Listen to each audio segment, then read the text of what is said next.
হাই everyone, মই আজি Assam geography plains প্লেটিউ and climate পঢ়িলোঁ।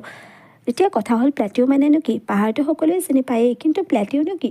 প্লেটিউ হ'ল ওখ ঠাইত থকা সমান ভূমি, যাৰ ওপৰ অংশ সমান বা ফ্লেট হয়। মানে পাহাৰৰ দৰে ওখ হয়, কিন্তু সমান হয়। আৰু এটা প্ৰশ্ন আপোনালোকৰ বাবে, অসমত প্ৰি মনচুনক বৰদৈচিলা বুলি কয়, সকলোৱে জানে, কিন্তু ৱেষ্ট বেংগলক কি বুলি কয় জানেনে বাৰু?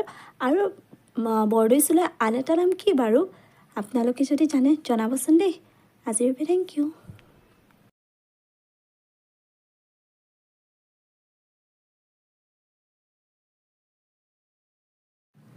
হাই এভৰিৱান, মই আজি Assam geography plains প্লেটিউ and climate পঢ়িলোঁ।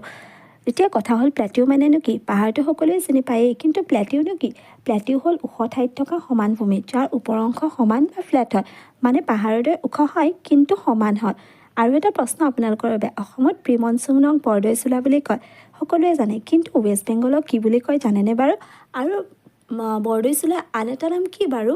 আপোনালোকে যদি জানে জনাবচোন দেই। আজিৰ বাবে থেংক ইউ।